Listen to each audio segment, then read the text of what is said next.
করে বা বেআইনিভাবে কেউ যদি আপনার সম্পত্তি দখল করে নেয় বা আপনার সম্পত্তি দখল করে নিয়েছেন এবং উনি বুক দখল করতেছেন, সেই ক্ষেত্রে আপনার করণীয় কি?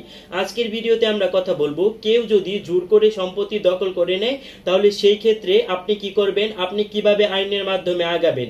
কেউ যদি আপনার মালিকানাধীন বা বুক দখলাধীন জমি বা সম্পত্তি জোর করে দখল করে নেয় তাহলে আপনার করণীয় কি? আপনি প্রথমেই একটি দখল পুনরুদ্ধারের মামলা করবেন, রিকভারি অফ প্রসিকিউশন। এটি দেওয়ানি আদালতে মামলা করবেন, সিভিল কোর্ট।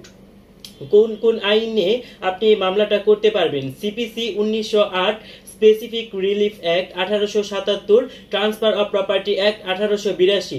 আপনার মামলা করার উদ্দেশ্য কি? বেআইনিভাবে যে দখল নিয়েছে তাকে উচ্ছেদ করে আবার নিজ দখলে আসার আদেশ চাওয়া।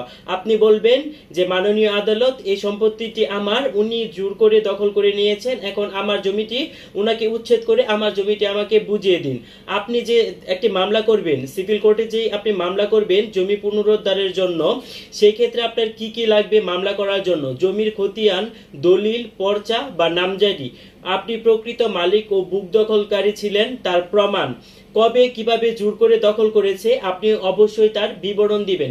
থানায় ডায়েরি করলে আপনি অবশ্যই সেটিও সংযুক্ত করবেন। ইনজাংশন মামলা উদ্দেশ্য হচ্ছে প্রতিপক্ষকে সম্পত্তিতে ঢুকা, দখল করা বা নির্মাণ কাজ থেকে বিরত রাখতে আদালতের নিষেধাজ্ঞা চাওয়া। ইনজাংশনের ধরন কি? মামলার স্থায়ী নিষ্পত্তি না হওয়া পর্যন্ত মামলা শেষে চূড়ান্ত আদেশ হিসেবে কি কি পদক্ষেপ আছে সে বিষয়গুলো সম্পর্কে ডিক্লারেশন।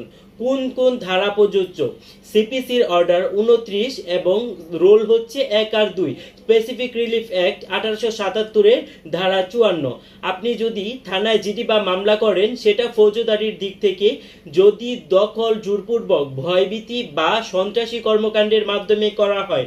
আমি আবারও বলছি, যদি দখল জোরপূর্বক, ভয়ভীতি, হামলা বা সন্ত্রাসী কর্মকাণ্ডের মাধ্যমে করা হয় তাহলে আপনি কি করবেন? আপনি প্রথমতই থানায় গিয়ে একটি সাধারণ ডায়েরি দায়ের করবেন। এরপর ফৌজদারি মামলা যেমন ভয়ভীতি দেখানো, অবৈধ অনুপ্রবেশ, মারধর ইত্যাদি সংযুক্ত করবেন। এই ক্ষেত্রে আপনি বাংলাদেশের যে প্রযোজ্য ধারাগুলো ব্যবহার করতে পারেন তা হচ্ছে ধারা 441 অপরাধমূলক অনুপ্রবেশ, ধারা 447 বেআইনি দখল, ধারা 506 ফৌজদারি বিধি প্রদর্শন, ধারা 323 এবং 324 শারীরিক আঘাত। এই ধারাগুলো বাংলাদেশ পেনাল কোডের অনুযায়ী বাংলাদেশ দণ্ডবিধির ধারায় প্রযোজ্য। আপনি এইভাবেই একটি মামলা দায়ের করতে পারেন। জরুরি পদক্ষেপগুলো হচ্ছে ডায়েরি ও নোটিশ। ঘটনার পরপরই আপনি অবশ্যই থানায় একটি জিডি করে ফেলবেন।